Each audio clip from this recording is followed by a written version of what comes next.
you come in as an ordinary human being. And ordinary human beings are confused and neurotic.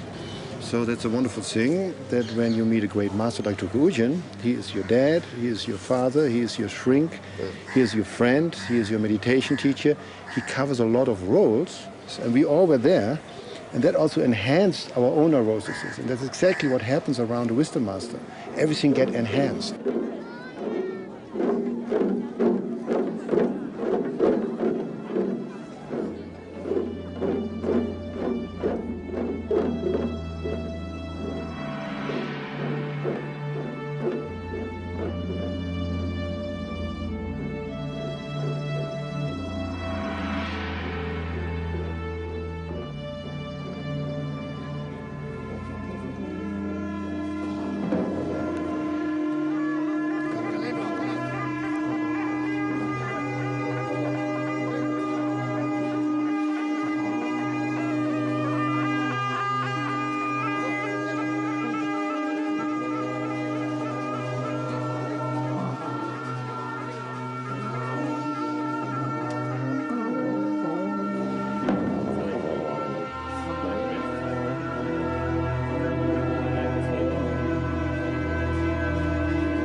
Tulku Urgyen Rinpoche 양시 nga sorwa pe mise sangbo yungudos kan resena nga konle tesum tani mendo te kaza na go gombal ji pepson nga ra na gombal haleson kan res konge chomjen tenala 신기 두시샤네 심사 지요래라 코라 샤르자 가와 폐긴 있어 nga 조간디 슈디 나도 두시 그러죠 ngaran desa diruin 샤르자 나는도 티간 마슈슈 메 마nye 이제 탕라 데 구도 공만나시 마심 진짜 제 건다 나도 요 말에 주님을 뭐지 뭐지 다 휴게인데 폐긴 있으는 난 로맨 안 들을 대상이 나 기부도 나랑 공부하는 들을 대상이 있어. In Tibetan Buddhism tradition, we have a reincarnation. Western people could be a little bit difficult for cognitive thinking. Emotionally, it's quite nice because all the lamas come together, sing, lamas like chanting, good atmosphere, all these things. But theoretically, cognitive thinking might be a little bit tough. Yeah. You're also one of a reincarnation from something. Maybe Tibetan, maybe chicken, maybe dog, maybe fish, whatever. But you need one lama to recognize. My past life is sixth reincarnation of God Tupchen. His name is Tenzin Dorje. Most of the time he practiced retreat. I don't remember much. I only very simple things. I cannot make distinction of this life and the past life when I was young. 2, 3, I cannot make distinction. This life or past life, I don't know. It's one. Later then I remember. I can make more clear. Before it's one like.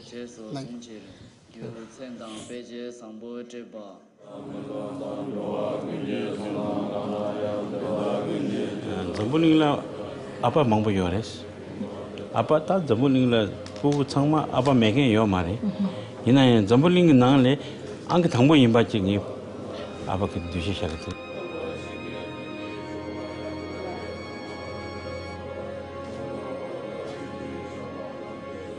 Khan sena hongge nganzola education changba mares.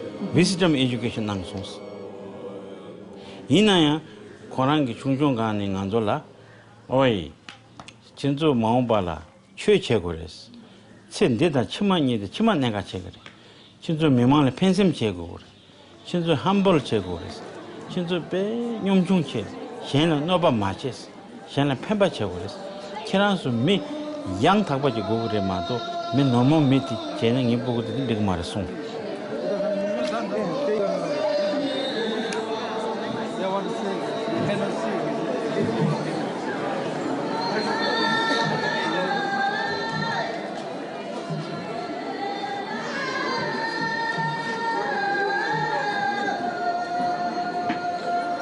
I remember coming here the first time in Nepal in 1970 in September, and it was a beautiful season, and it was clear and clean and marvelous. And the reason? The reason I was searching for spiritual fulfillment and answer to all the great questions of life. At the time I arrived here, it didn't exist at all. The whole area was right here was just rice fields with tiny little narrow pathways going through it and bamboo bushes. And beyond the first ring of buildings around the stupa was no building happening at all, except I have memory of that wash basin which is down the road here. It's very old because I lived in the house behind me, and I used to go for a bath in that basin, which was the only water spot in the whole village. That's where people, separate men, separate women, would take their bath and just soap themselves. And that's the only water source for bathing for the whole environment in those days. We're talking 39 years ago. I came first here after a long, long journey from Holland, hitchhiking overland through Iran and Afghanistan and Pakistan, India. And I left Holland because I was searching for, let's say, the absolute truth. And I had a strong inkling that it was connected to Buddhism. I hope to find the final answer to all my life questions, and hopefully a teacher, and also this place was where the best hashis came from at that time.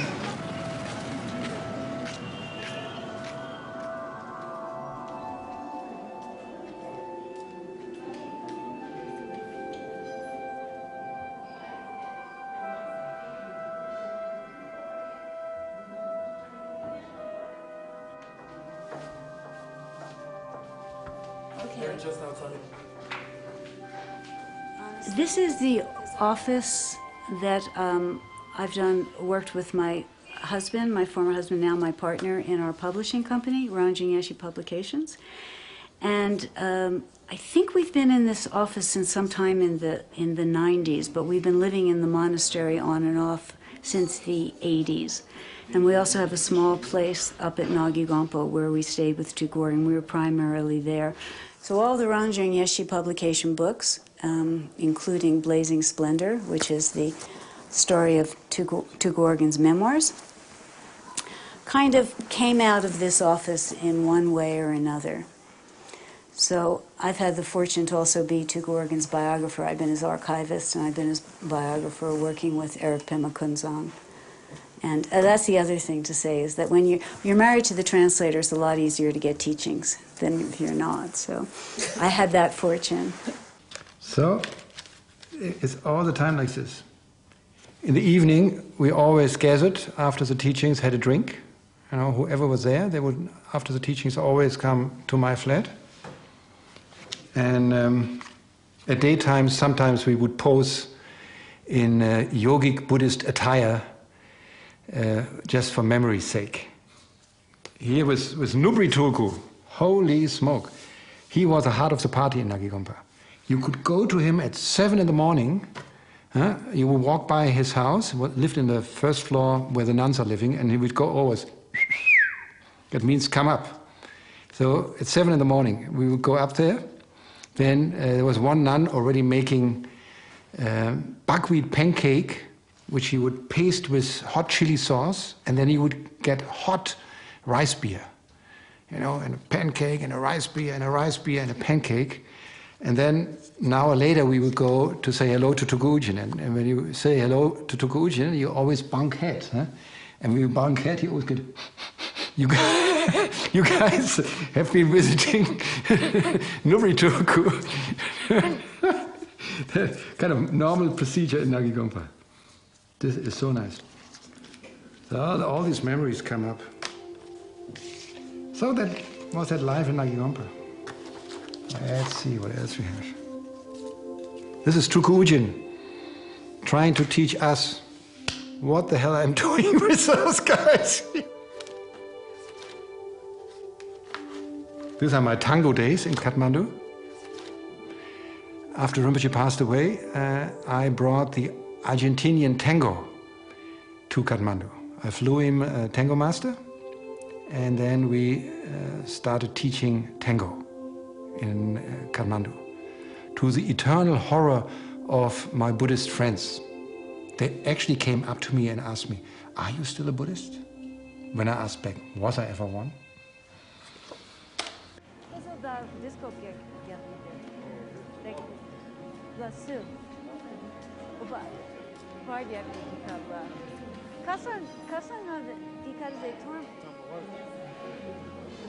During the period that this monastery was just constructed, you stayed here, Lodotai stayed here, I stayed here. Even before that. We had big fights.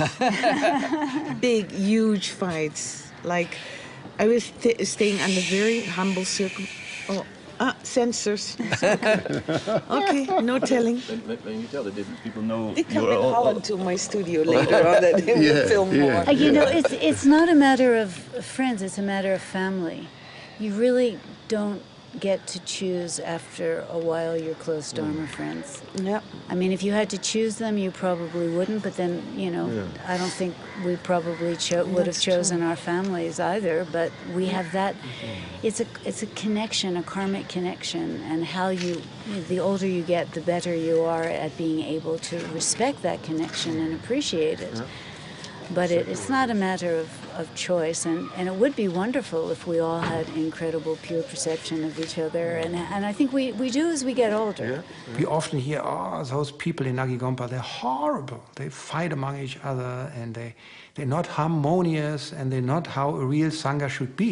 And we all have a big laugh about that. We always drink together when we meet. And Tulku Urgyen never said, "Discipline yourself, behave well." He never said that. He said, look in your mind, invigorate that clarity aspect and deal with whatever comes up. And when you can't deal with it, then come for help. And that's what we did. And you find other Buddhist communities, and if you really look closely, why they are so peaceful on the outside, because they do other types of practices. They don't engage that clarity aspect. They don't have that door open where the Buddha and the demons are come. They make a kind of practice where the demon door is closed and a fake Buddhist stillness is maintained. That is called stupidity shamatha, is a state of stupidity stillness. Because all your negativity, all your heavy thoughts are absent, but the wisdom is also absent in that kind of meditation.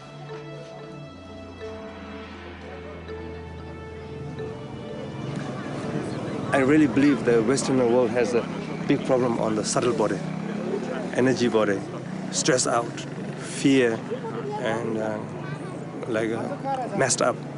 Thinking is quite good, but the feeling, emotion, sensation, subtle body is really messed up. So I'm really working hard on how to calm the subtle body, energy body, and then you can think properly.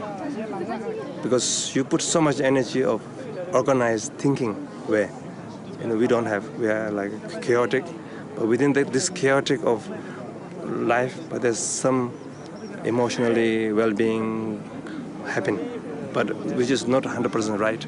But the West, everything is like in box. So many boxes from childhood up to death. So you cannot really get out from box. So the mind is busy and the subtle body is stressed out. So this is not so good. The key primary teacher in your life is the teacher who points out the nature of your mind. And it's not that they point it out, you also have to recognize. So it's like they use the example of like flint, touching stone and the spark making fire. So that's the most essential practice, because through the recognition of mind nature that your teacher points out, you will become enlightened. And that's probably the most serious relationship you're ever going to have, is the person who's going to lead you to enlightenment. So.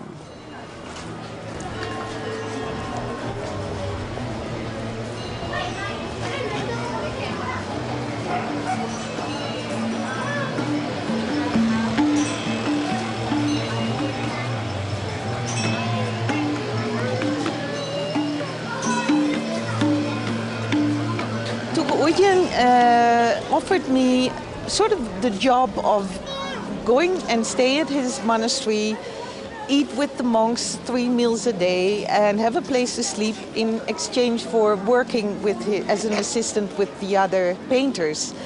And that was like a lifeline, and also it showed that he was not like the usual Tibetan masters of that time. He was very open-minded, and he had no machismo and prejudice against female practitioners like I experienced with all the other lamas in general. And not only that, but he was a supreme teacher of the most supreme path of Tibetan Buddhism. So that I still experience as my rescue also, because he took me from feeling discouraged after too many years of being, well, you know, psychologically abused by male-dominant machismo monks, and who discouraged actually me proceeding on the Buddhist path.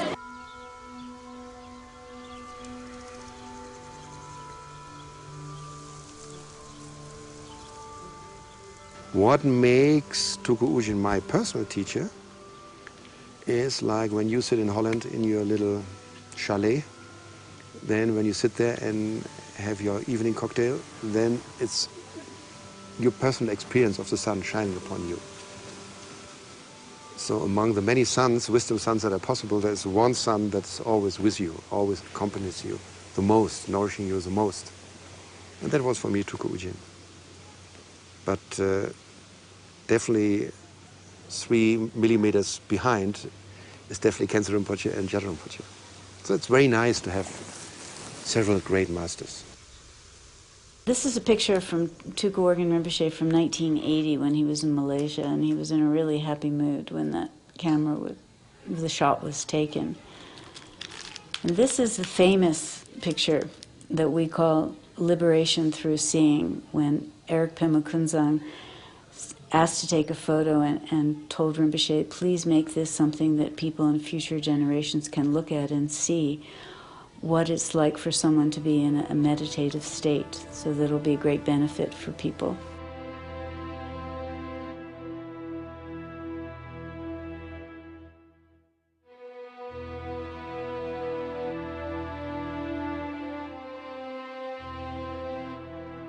Tulku Urgyen Rinpoche has 6 sons, 4 of whom are incarnate lamas, and they all have different, it's like the facet of a jewel, and they all have different qualities of him. And they're all really great teachers of mind nature. 3 years, I stayed with him and learning meditation. But at that time, I had panic attacks.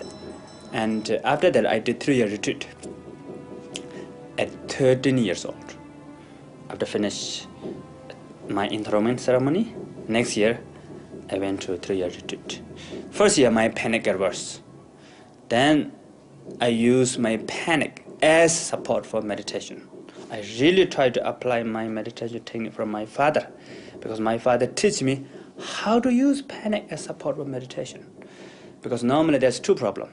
We follow the panic, means, yes sir, panic, everything is miserable, fearful, you know, it's not good.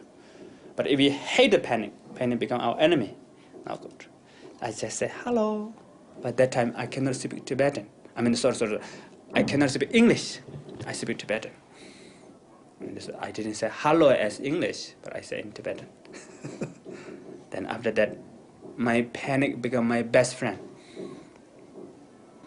because of my father's teaching.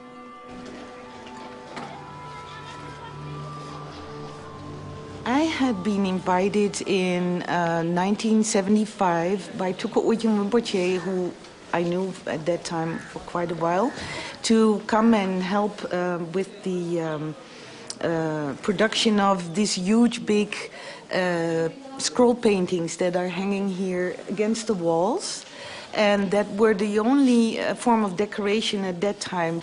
And I worked from morning till the light would be disappearing, together with the master painter and some assistants on these scrolls. And they depict the 12 main events in the Buddha Sakyamuni's life. So from his birth till his passing away. And the passing away is the last tanka hanging here. You see the Buddha reclining on a throne and his disciples crying.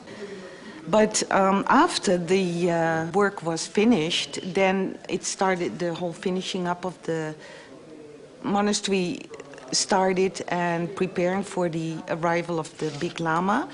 And then, of course, I had to find a place somewhere else because it was not a monastery for females, it's not a nunnery. And I had to move out, and that was a very hard process. I felt like being expelled from the family home, you know, it was a tough period.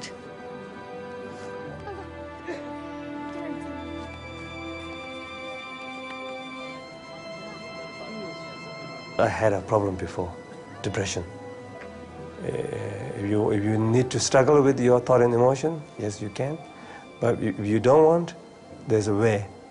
There's another way, another exit door that you can let it go. So I think in my everyday life, that teaching was the most benefit for me. So I think I got from him. Rinpoche ke kaduina jamda inge marawache sunguyores Rinpoche. Mele changsemche, mele pembache mamusungna. Tingi samdo kenza mele inge da changsemche na rangla benefit kanyunguyena zanam go hako mindus tidu pu kapsula. Ta tadang only realize chasons.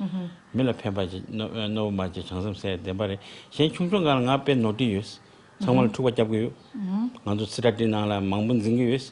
이게 빼데 람사 돌아나 람사 잡그래서가 시단청 미팅데 있어. 이나 얍게 깔롭디 가지 있는 섬라산 뒤둥이 시라 레라이즈 체토 마소.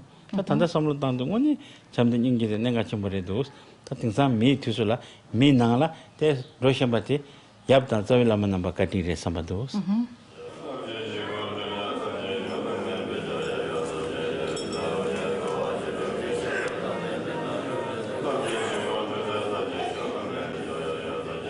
I would like to give one example of Rinpoche's humbleness and fatherly kindness.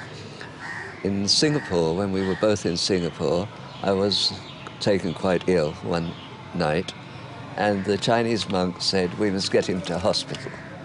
And Sunam, who was another monk, he said, no, not until we wake up Rinpoche.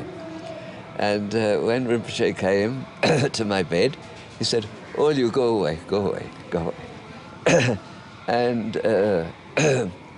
after he had done some puja with the purba, and I felt something going completely out from me, and then he sat on my bed and putting cold compressions on my head, you know. So that was an example of how humble and how fatherly he was. They're human beings. When Khensa Rinpoche passed away and the message was related to Tulku Urgyen, I was in his room. When the message came, Tulku Urgyen started crying for 2 days because his friend and teacher and brother in Dharma, his teacher in Dharma, had passed away. He cried for 2 days. And we were all first shocked and then really touched about this human quality in a realized master. And we had so much time with the teacher, which is also not the case anymore these days, since there are huge numbers, droves coming to see these teachers that have less time and move more about. You know, Tulku Urgyen hardly moved about. He stayed in one spot most of the time, so he was very easily accessible. Nowadays, teachers are not so easy accessible, and you have to comply to the older students that make up rules and set up barriers to reach. So we had a lot of freedom and space to express ourselves in whatever our path was at that point. Just look at the way how Rinpoche said hello to people. Yeah. You know, the Tibetans have what they call utuk, Touching the head. Would you please, His Eminence? boing. They do always they give each other those head bonks. And Tulku Urgyen did even with the cowboys, the working stuff. Everybody from the 16th Karmapa down to the cowboy. Sweepers, almost, yeah. Touching foreheads. And that also shows how he kind of experienced the Buddha nature in every being. I've never seen that with any other Lama.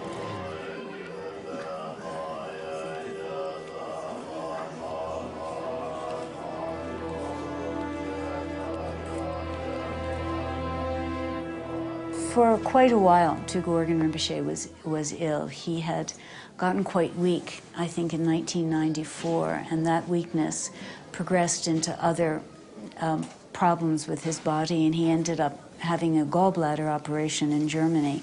And he never quite recovered from that gallbladder operation. And at that particular time, there was a lot of unpleasantness, not just within his own group. There's the unpleasantness with the Karma Kargyu regents. There was unpleasantness amongst Tulku Urgyen Rinpoche's Western students, and there was some unpleasantness or not very good feeling amongst his Tibetan and Nepali nuns. So it was a very, very negative time. The energy was really, really bad. Everyone's trying to find blame because it's coming to a point where one can look at impermanence, and the teacher is not well, and he's not getting better. So even though it would be nice to say that the last year and a half or 2 years of his life were great, they weren't.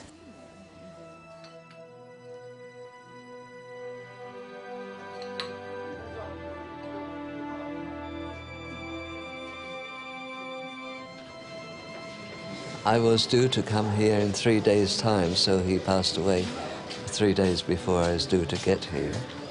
And I had a dream which was quite significant. I related it to Ato Rinpoche. He said that was Rinpoche telling you that he had already gone.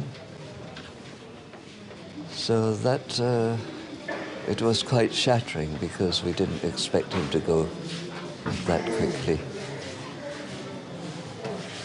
In February, a phone call came, and I had the phone next to my bed, and it was Andreas's voice from Nepal, and saying that Tulku Urgyen had passed away, and that he had kept his promise to call me as first at that moment. And I never forget that Andreas was so mindful to do that. Living with a wisdom master is a great learning process, but also is passing when you're left alone and thrown, so to speak, out of the nest. Eventually we have to go through that experience, which is very important. But it can be traumatic. For me it was traumatic, definitely. And it's, again, something I had to work through. When one Lama called and asked about the signs, and the different Lamas were trying to tell him different signs, he said, no, what's the sky like? And the sky was completely crystal clear blue, and a much deeper blue than I think it has been since in my perception. And that feeling of his wisdom and compassion really just completely encompassing the whole area, which is you can't describe it. So the physical body was gone, but not that continual connectedness through love and compassion.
after he passed away, then we were kind of thrown back on ourselves.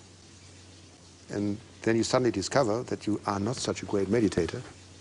It was actually more the energy of Tulku Urgyen which was carrying us on, at least me. For me, that was the case. So that was an interesting experience to see how much of this 12 intense year has been Tulku Urgyen's blessing and energy, and how little was actually myself, my own realization, my own meditation.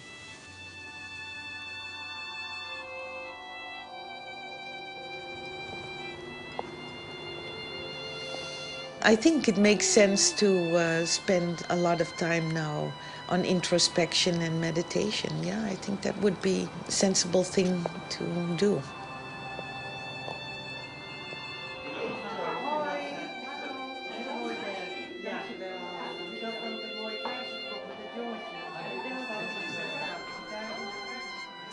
Well, for my own feeling, the closest I come to this point of combining Buddhism and my work as an artist is Milarepa. The reason to choose Milarepa as the subject for this book was my journey to Tibet in 1987. So I perceived the Chinese, the way they have occupied the country. And so when I traveled back from Lhasa to the border of Nepal on my way back, I reflected what I could do to sort of express my support for the Tibetan people's spirit. And I thought, well, it would be good to emphasize a true Tibetan hero.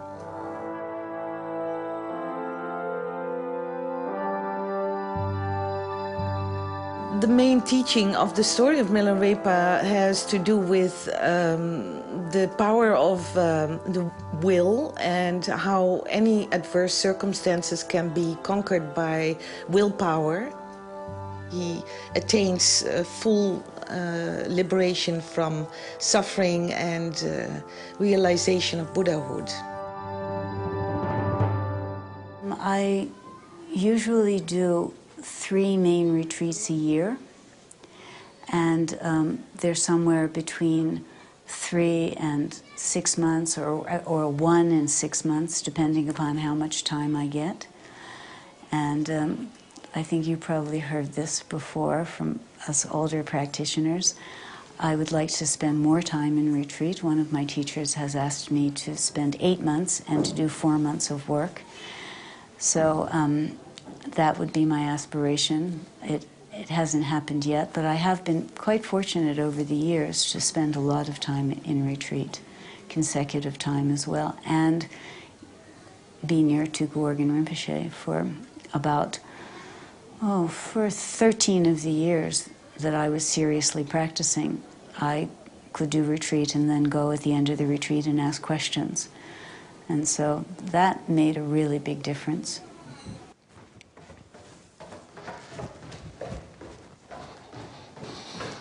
So a few years ago we did a huge exhibition of Buddhist art as preserved in Tibet in the Villa Hügel.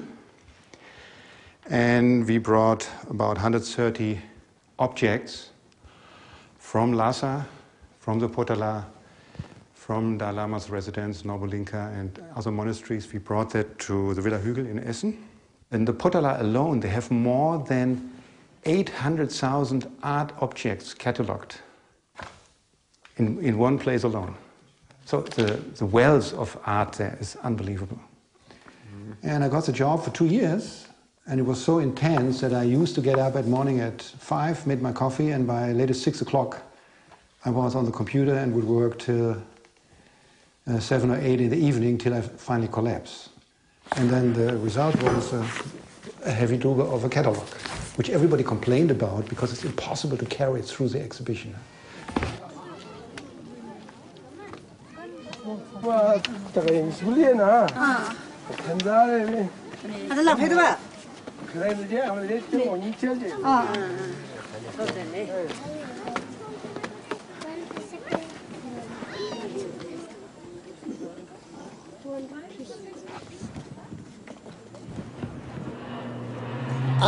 Myself, I'm interested to stay in nice forest. Huh? I cannot stay like Milarepa. I need food and shelter and comfortable. And to want to practice a lot and read a lot of books, rest nicely, huh? And with some friends. Not so many people going around here, there. This is sort of my interest. Not very fancy big house or not big responsibility. This is my sort of natural interest.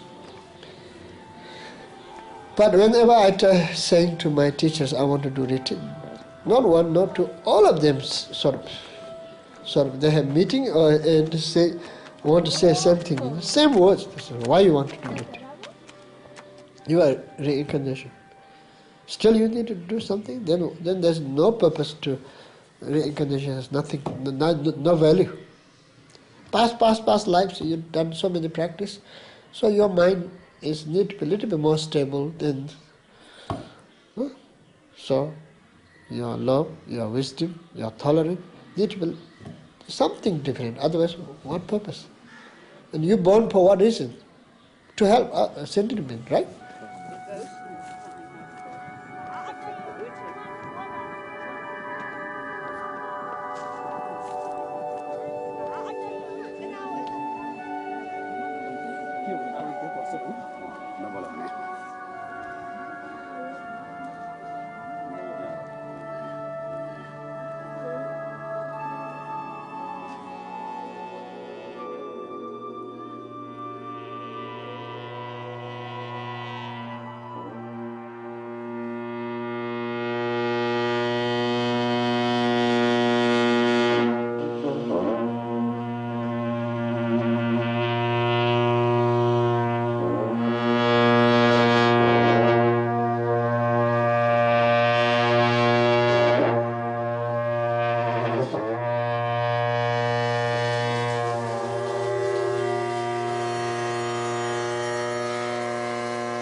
So I'm looking very much forward to the event tomorrow, and it will be a huge, big, festive occasion with a few thousand people arriving from everywhere in the world to attend the event.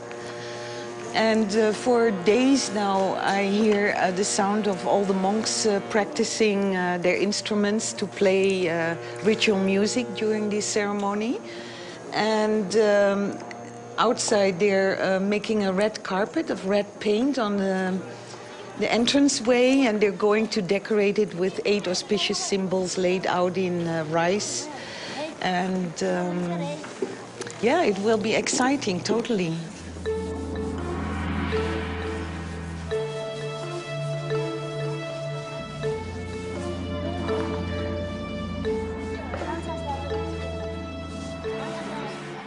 I had a very strong feeling when I met the mother of the incarnation.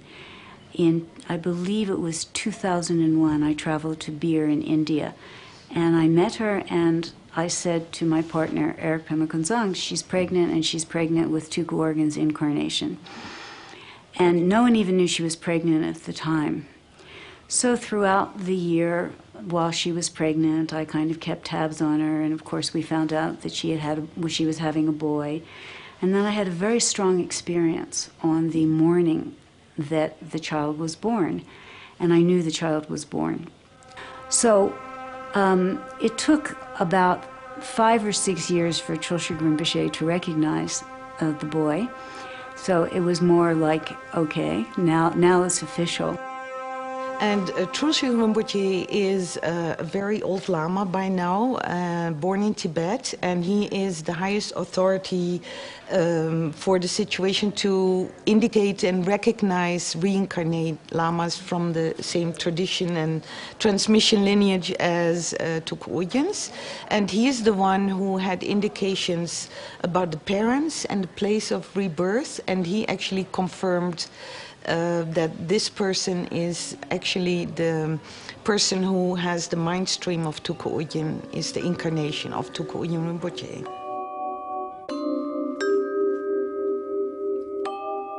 Our son is Tulku Urgyen, so then it's recognized by Tulku Rinpoche. So we had no choice but to say, okay, Yeah. People are always looking at, lamas who have consorts and consorts from good families and what kind of children they're going to have. And Naten Choling is the fourth incarnation of Chogyur Dechen Lingpa. And his past life was the father of Organ Topgo Rinpoche and Siga Control Rinpoche. And he was a great lama, and it was because of him that we actually have the books of the Choling Terser. He brought them out of Tibet. So he was a lama who accomplished a lot, even though he died quite young. But also he's a incarnation of a Siddha-type lama.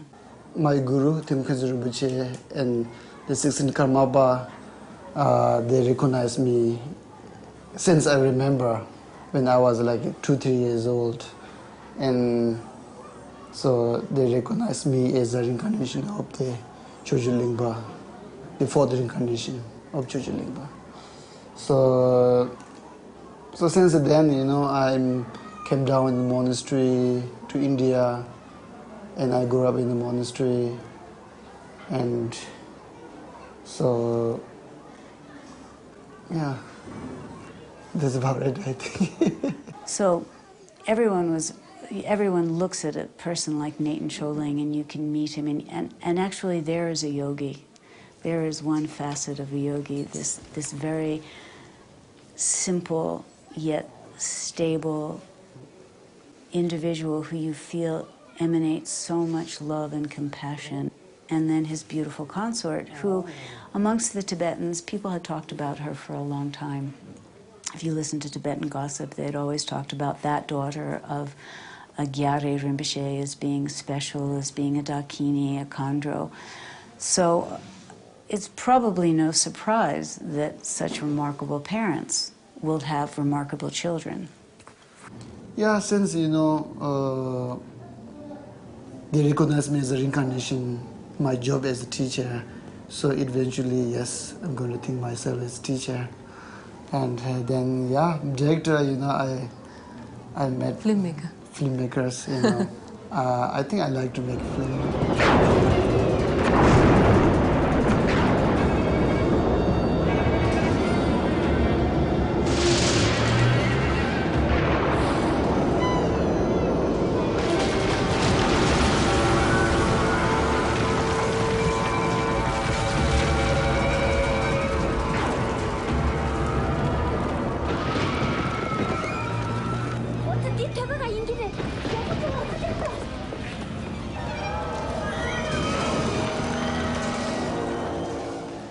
Yeah, I think, definitely that I like to share the, Buddhist story like this to inspire other people to become a more, peaceful, calm, more, compassionate person. So I think that's the main motivation and that's how I, choose the Milarepa too. So then, of course, movie is, first thing I thought that movie is because of the so powerful.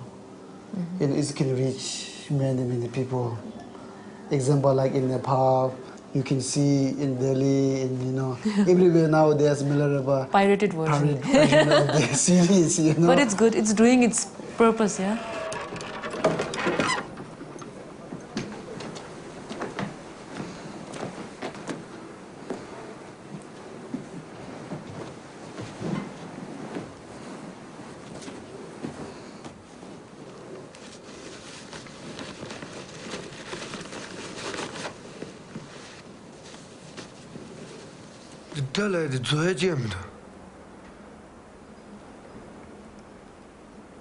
When I joined the dancing, the rank is the Jungashimari. So, the song in the rank is same Tawachi, my Shiki, the Jungashimari. So, toward the Dama to Tawatusha.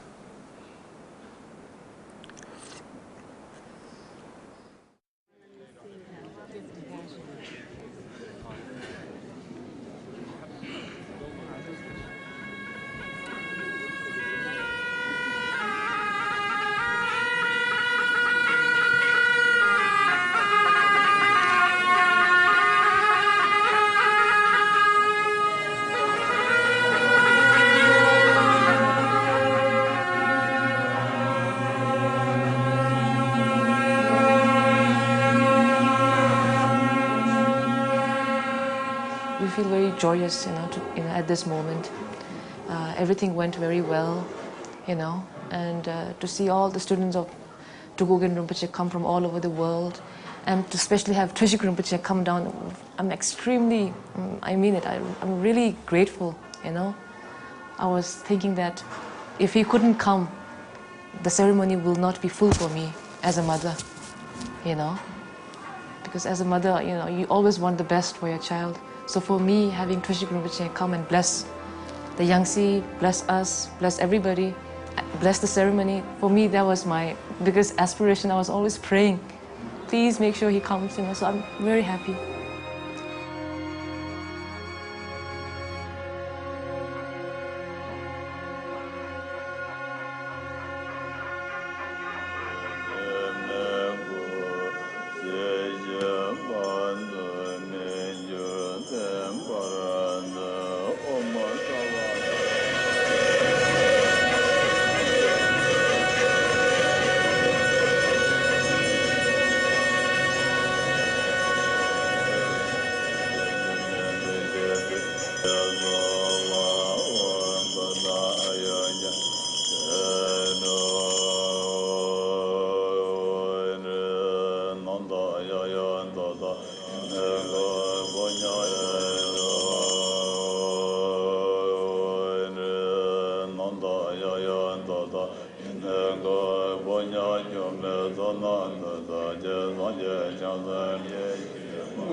I was also recognized as Rinpoche.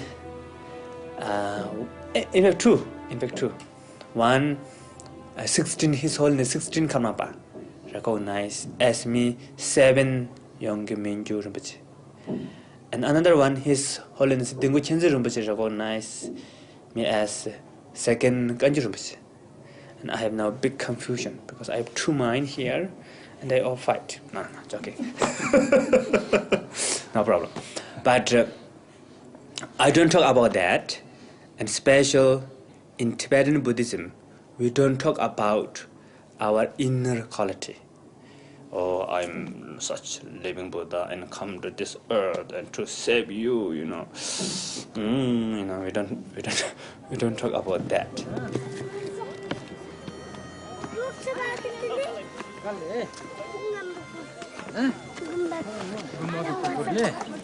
Typical Nepal. So he's been enthroned in Kanyang Sharubling Monastery 2 days ago. So now he's coming to his place, one of his places. So coming here as auspicious and relaxing a little bit and some small ceremony and eat food. And there's some culture show. Hopefully he have a good time here. Then tomorrow he's going to Nagigomba.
quite interesting to see that in the West, a kind of Buddhism is spreading where very important elements of Buddhism are missing. And trust and devotion is one of the major elements. So from the get-go, I mean, Buddha himself, when you look at the early scriptures, he always inspired faith and devotion in his students, and that is the inspiration why they followed him. If you lack that, I mean, why would you go into that trip? And there are specific meditations how to open up your mind to these kind of feelings which we Westerners are very scared of. I mean, devotion to what? To Guru, and what might the Guru do with us? And all these doubts are coming up.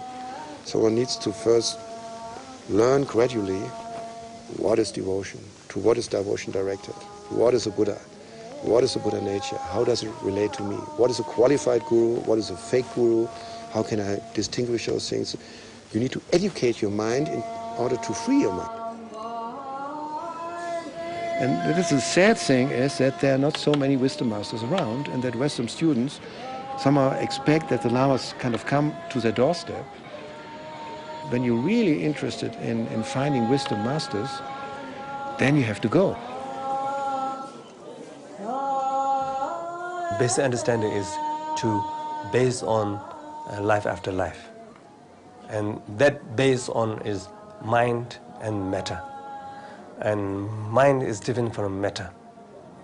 So matter exhausts some point in this time, but the mind stream still goes until the karmic pattern exhausts, ego clinging diminish, and then the taking birth will cease. So then, which we call as nirvana or enlightenment or liberation. So until that, there's a continuation of life. And it takes time. It might take time, 500 lifetime. It might take 1 billion lifetime. So, genuine Buddhists, they don't mind. Whenever, one day, they will reach enlightenment. But the path itself is good, peaceful, compassion, helping other people, not harming yourself. So, how long it takes doesn't matter. If there's suffering, then it is a problem. So, you have to finish as soon as possible. But the journey of enlightenment is not the problem. It's good. It's a peaceful path.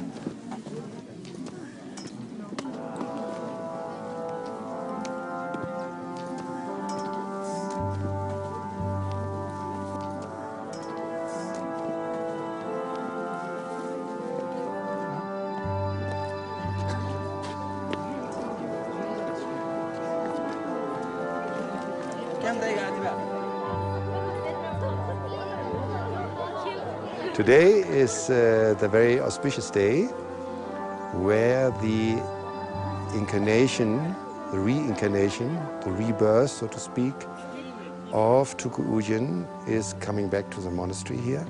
And today is the third major residence of Tulku Urgyen, Nagi Gompa, where he is here to now. And that was Rinpoche's favorite place. He was a very good father. He built a monastery for all of his sons. But his favorite place was up here because he didn't like to stay out there in the valley where so much business, so much people are.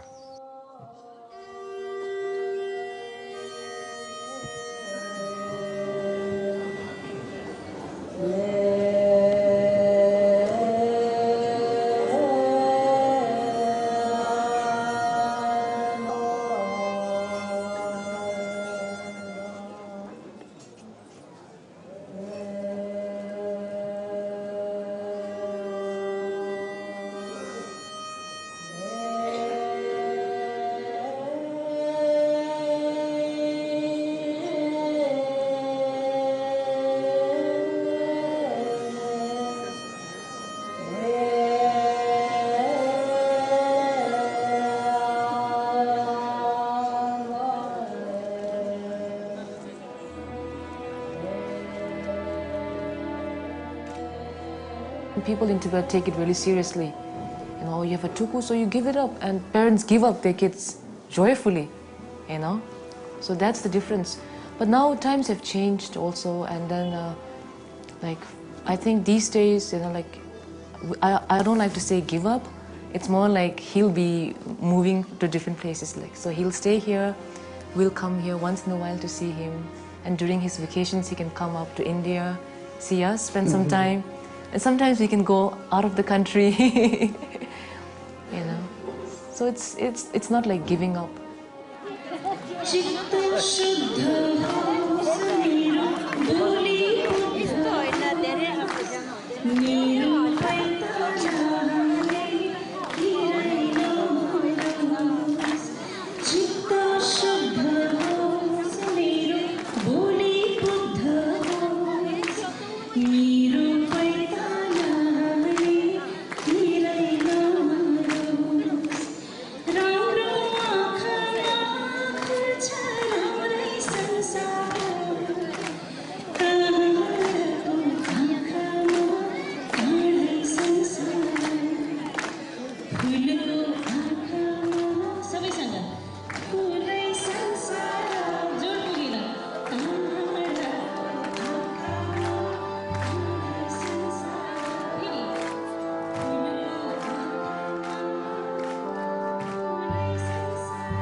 Wilt u naar aanleiding van deze uitzending reageren of een gratis programmagids bestellen? Bezoek dan onze website boeddhistischeomroep.nl. DVD's van onze programma's kunt u bestellen op 010 411 3977.